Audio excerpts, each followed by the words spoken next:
Bismillahirrahmanirrahim. The quote of the day is technology is spurring innovation and the so-called demographic dividend has brought change. A quote by the Nouriel Rubani.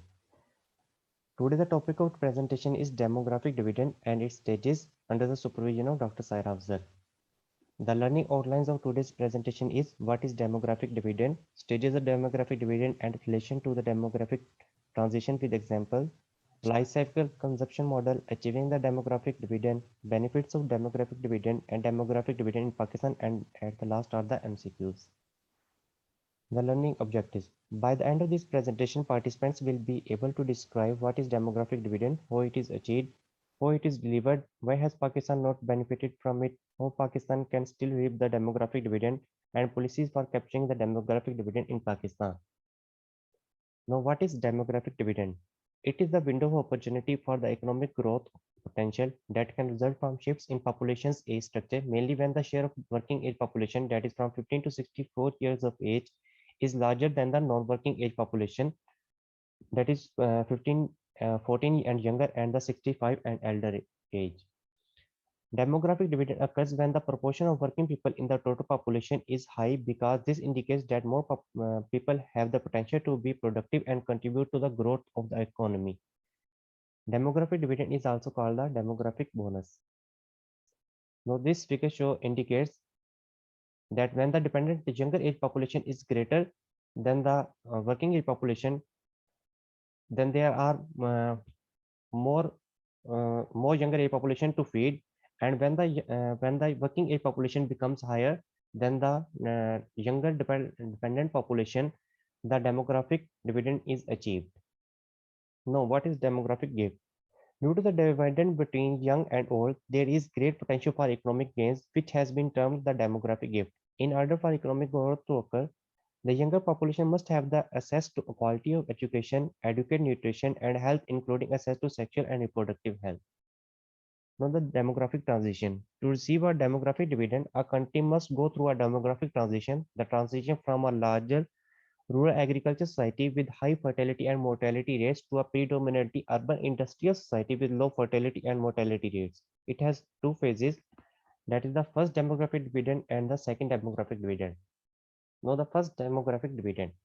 At an early stage of the transition, mortality and fertility rates fall, leading to fewer young mouths to feed. During this period, the labor force temporarily grows more rapidly than the population dependent on it, and freeing up the resources for investment in economic development and family welfare. Other things being equal, per capita income grows more rapidly. Now, when the first dividend turns in negative, this dividend period is quite long, lasting 5 decades or more, but eventually lower fertility reduces the growth rate of the labor force, while continuing improvements in old age mortality speed the growth of the elderly population. No other things being equal, per capita income grows more slowly and the first dividend turns into negative. Now, second demographic dividend. A second variant is also possible. A population concentrated at the older working ages and facing an extended period of retirement has a powerful incentive to accumulate assets, unless it is confident that its needs will be provided by the families or by the governments. Whether these additional assets are invested domestically or abroad, national income rises. Now, this is the illustration. In the first diagram, the population pyramid is of the classical expanding type, in which the broad is base is broad and the top is the narrow. It is when there is high fertility and high mortality, and the population is concentrated at the younger age population. And in this phase, there is short life expectancies and the low income growth and the saving rate. When the mortality rate declines and the fertility rate also declines, the broad or the younger age population becomes declines, and the working age population from 15 to 64 years of age increases. And this is the period when the demographic dividend is achieved. And in it, there is stronger life expectancies, and this is the period of high economic growth and higher income. And when it continues further, the top of the population pyramid expands and there are more people in the elderly population, and the elderly dependent population increases, and then again there is slowdown in the economic growth and the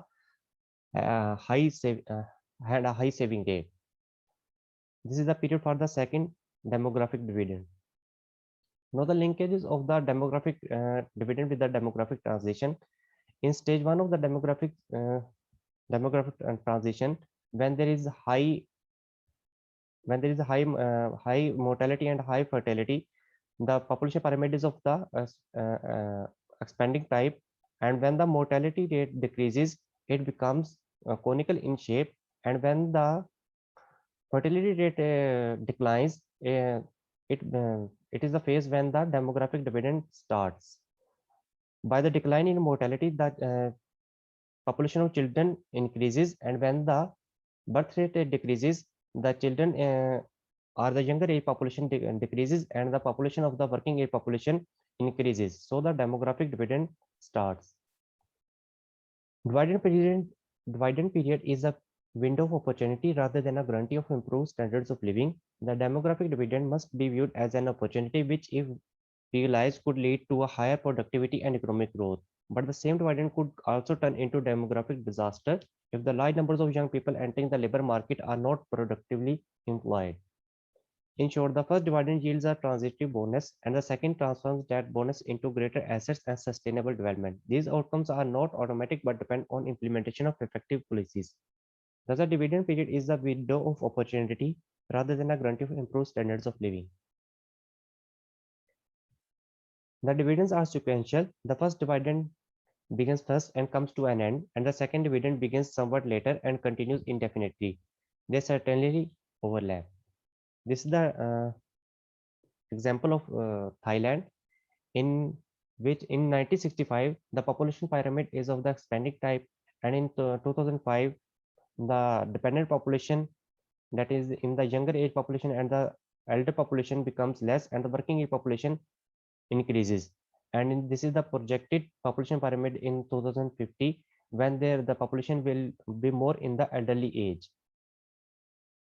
Now the life cycle consumption model. The life cycle consumption model suggests that different age groups in a population have different economic implications.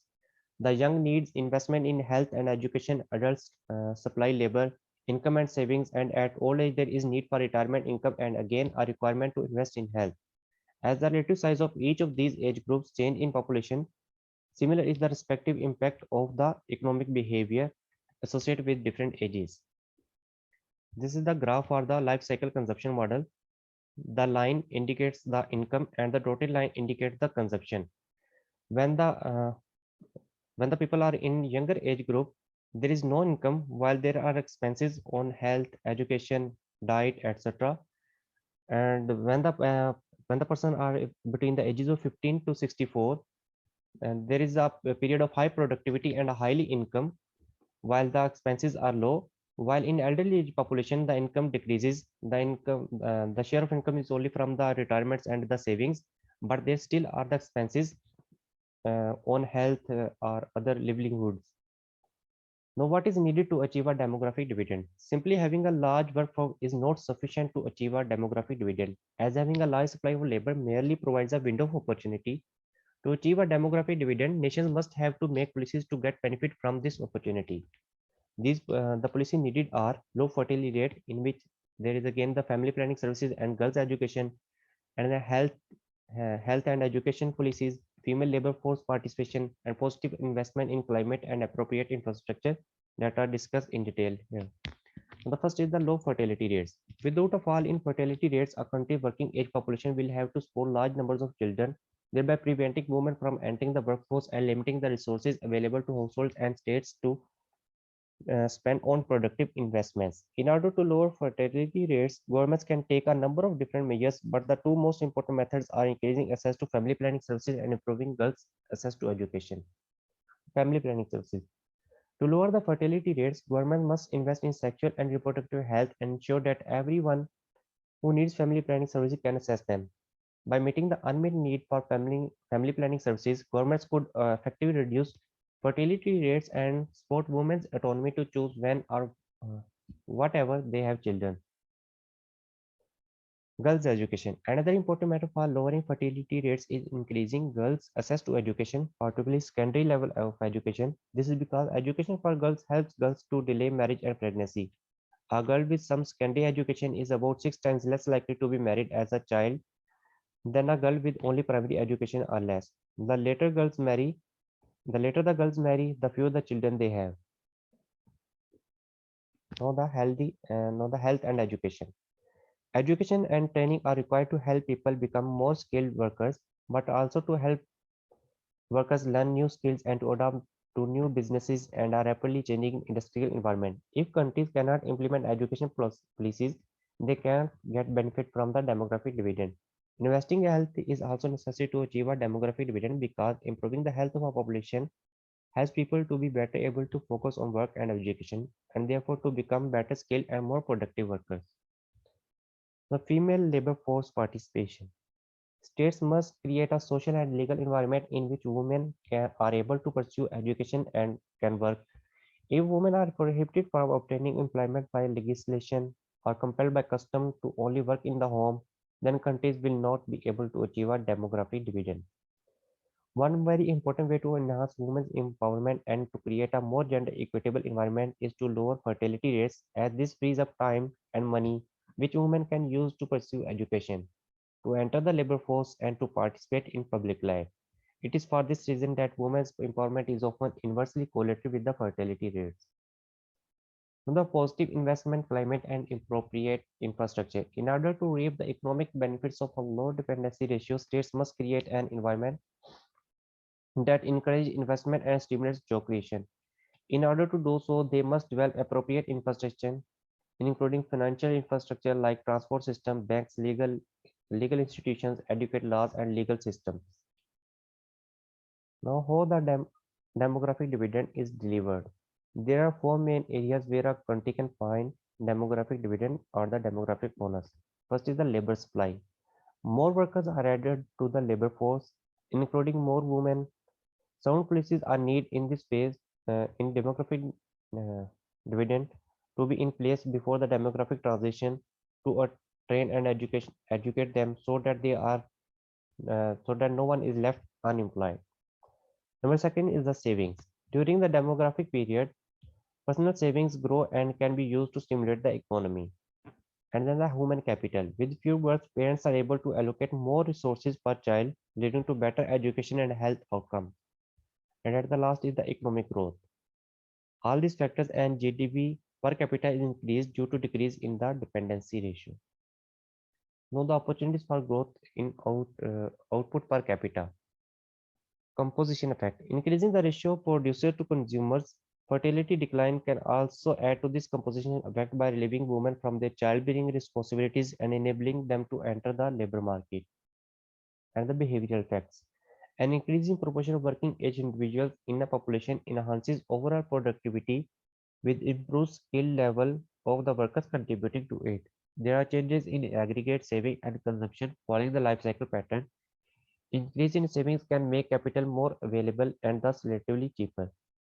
Changing attitudes to the status of female leading to increased female enrollment and consequently more educated females in the labor force. Resources otherwise needed to support an increasing population can be put directly to productive investments, improving the quality of human capital, since fewer resources are required to meet the demands for more school teachers and so on. Having fewer children results in physically and mentally stronger children, which ultimately allows them to become more productive adults. All these effects can, under the right circumstances, be large and important. Now, the demographic dividend in Pakistan. The overview of the Pakistan population today. Pakistan population at time of partition in 1947 is 33 million and currently the Pakistan population is 220 million. There is sevenfold increase in the population since partition and Pakistan is the sixth most populous country in the world. The future total fertility rate projection. According to Pakistan Demographic and Health Survey 2017-18 indicates that the current fertility rate in Pakistan is 3.6 children per woman. Total fertility rate is declining from 7 in 1960s and will achieve replacement fertility level beyond 2050 or near 2050. In terms of fertility decline in Asia Pacific region, Pakistan is lagging behind all countries except Afghanistan and Timor-Leste. This graph shows that in 2000, the fertility rate in Pakistan is high and it is continues to decline. But in but no, in 2021, it has not achieved the replacement level of 2.1 children per woman, and it is projected to achieve by the year 2050 or near 2050. On the future population projection, population of Pakistan will grow from 220 million to 302 million between 2021 and 2050, according to the United Nations 2008. This is the current population of Pakistan, that is 220 million, and in 2050 it will be about 302 million. This graph shows if the replacement level is achieved now in 2021, there will be still an increase in the population due to the population momentum. Now the components of future population growth. Why growth will continue? The growth will continue because of high fertility, declining mortality due to increased health conditions, and population momentum from a young age structure and the migration. This graph shows the ratio of the dependent population and the working age population, as this blue line indicates the working age population, and this purple line indicates the younger dependent population, while this yellow line indicates the elder dependent population. So the population pyramids of Pakistan that changes over the time from 1950 to 2050.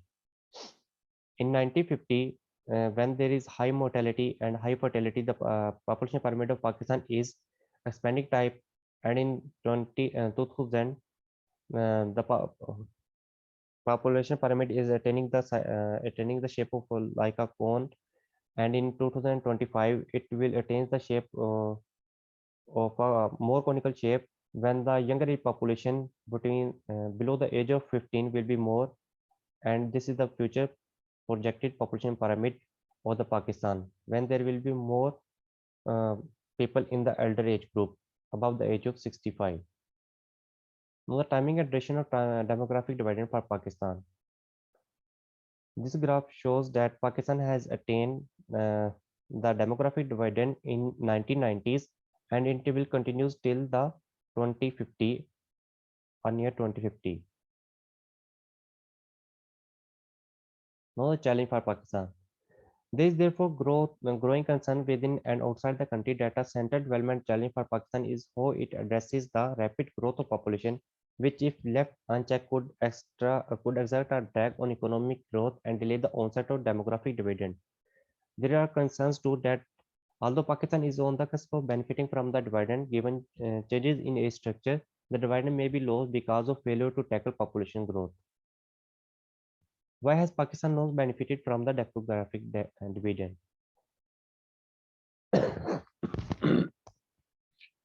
Pakistan has been for the most part under the aegis of IMF support program to overcome severe balance of payments constraints that have resulted in low economic growth. The nuclear explosion in 1997 led to a suspension of donor support, which resumed in 2002. In 2010, Pakistan witnessed a flood of epic proportions that displaced 20 million inhabitants and a loss of major portion of economy.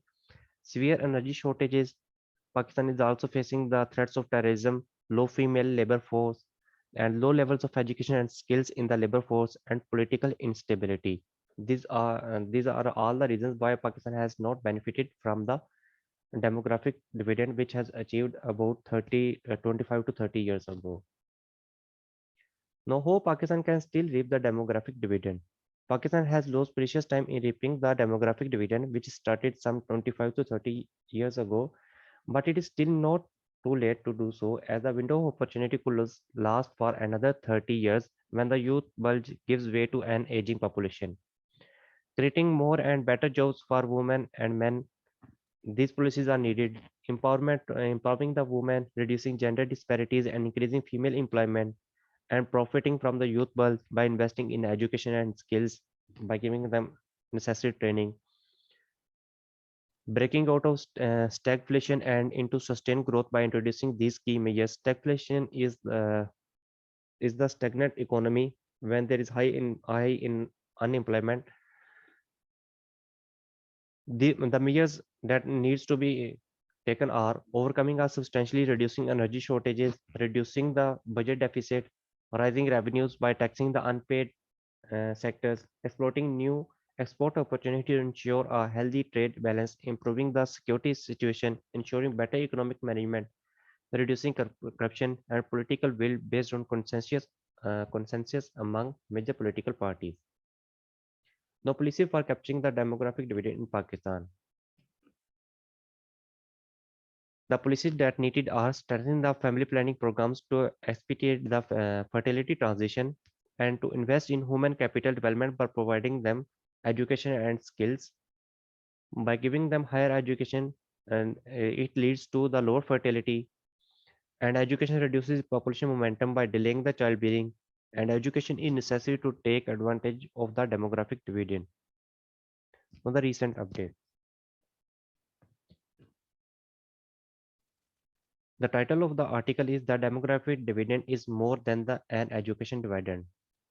The abstract of this article is the demographic dividend has long been viewed as an important factor for economic development and provided a rationale for policies aiming at more balanced age structure through birth control and family spacing.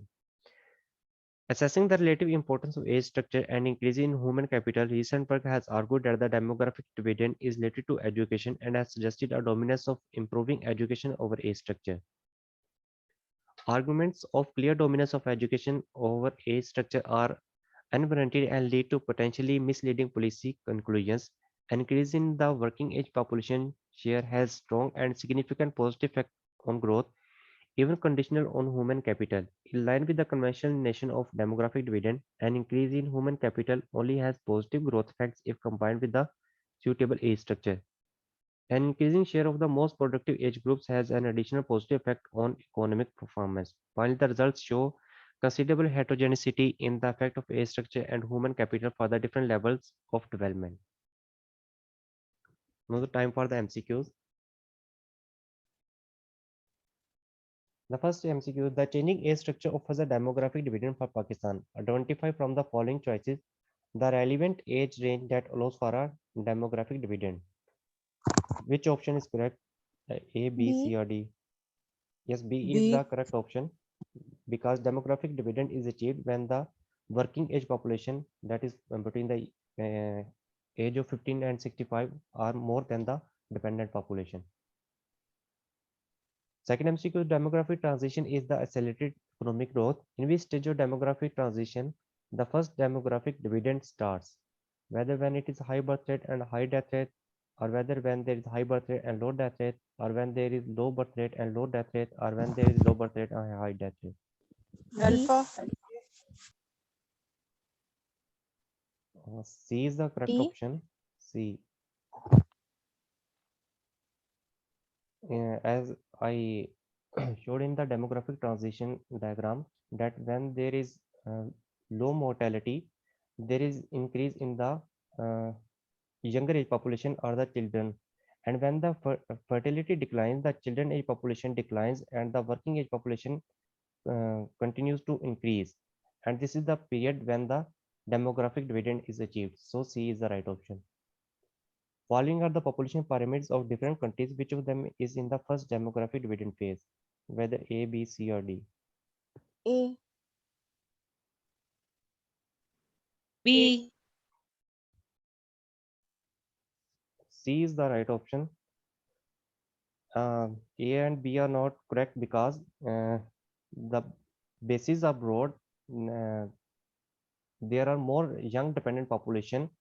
The demographic dividend is when there is when the ratio of working population is more than the dependent population. So this is the right choice. Demographic dividend provides an opportunity of window for accelerated economic growth. This opportunity of window lasts for how much time period? Whether for 1 decade, 3 decades, 5 decades, or 7 decades. For how long the demographic dividend lasts? Beta. The demographic dividend lasts for approximately 5 decades. A country XYZ is a densely populous country. A demographic bonus will be achieved if it has high fertility rate, greater dependent population, high crude death rate, more working age population. D. D. Yes, D is the correct answer. Which policies are useless for a developing country to achieve a demographic dividend? Whether to accelerate the family planning services, investment on schools and hospitals, providing a favorable environment for women to work, and migration of people in bigger industrialized cities. D. E. A. A. D is the correct option, as the migration of people doesn't affect on the demographic dividend inside the country. A country is said to have achieved demographic dividend if it has increased ratio of whether working population to dependent population, or fertility rate to mortality rate, male to female ratio, or educated or illiterate population. A. D. D. A is the correct option, because in the definition demographic dividend, the demographic dividend is achieved when the ratio of working age population is greater than the dependent population. Which of the following cannot be considered as measures to be taken so that demographic dividend would benefit? Increase spending on health and education, or increase investment in research and development, increase the efforts for skill development and infrastructure, or increase family sizes. D. D. Yes, D is the correct option. The working age population of Pakistan is about 64%, but Pakistan is still facing economic crisis. Which policies are beneficial to boost the economy of Pakistan? Whether no need to spend further on family planning services, or encouraging women for early marriages, no need for women to get higher education skills, or whether to increase the opportunities for the employment. D. B. Delta is the right option, increasing the opportunities for the employment. B is not correct option.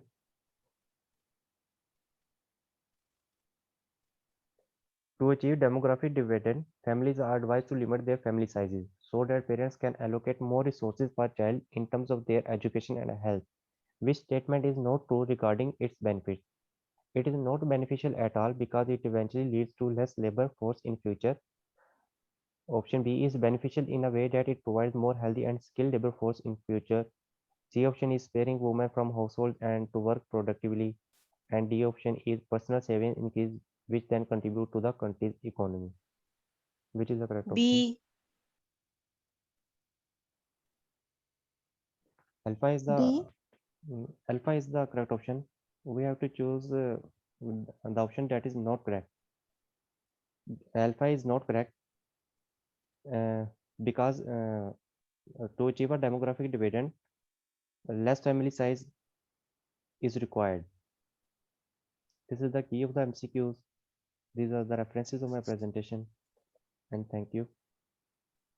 Thank you very much, Dr. Awais. It is a good presentation, and the very important point that you have discussed is about the demographic dividend and how the pyramids they are being displaying the age related and male and female related ratios, and how the birth rates they are determining the future of any the country, especially economically, according to the planning and education and policies and health delivery. And with the increase in the cohort of the young people, youth, and productive people, still there is a window of opportunity for Pakistan to act in time, and this opportunity should be used for the development of the country. The another good thing is that you have shown a very good slide from our world in data. It is a very good website, and the all the data is dynamic and it is continuously being updated on almost daily basis. So all those slides that have been referenced either from UN or from the our world in data, they are showing very good projections how the data is being displayed now and how it would be projected for the future too. The most important points that still want to be covered is that population dividend. When we talk about the dividend, we always look into the different policies. Are they matching with it or not? You have shown in recent advances that education and employment and many other aspects. However, I think there is a very strong correlation between the education and how the birth rates and especially the healthcare services, they are interlinked. So this correlation, it has to be further explored. And what are the factors that are causing the window of opportunity not to be utilized in the developing countries? And the same opportunity, it has been used in other countries, and it has caused a major shift in their economy, in their financial resources, and in their growth.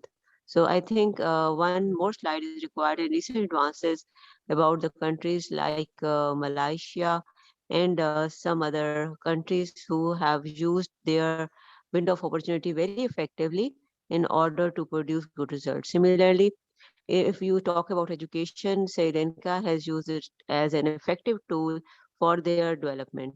So I think one more slide is required in your recent advances. Thank you very much. Okay, If ma'am, I anybody will. has any question, you are most welcome to ask. No question in the chat box, and thank you very much. And I would like everybody to share your MCQs on daily basis with Dr. Amber. So all these MCQs that have been presented so far in demography, it must be shared with Dr. Amber today. Thank you very much, and Okay, Allah ma'am. Hafiz. Thank you.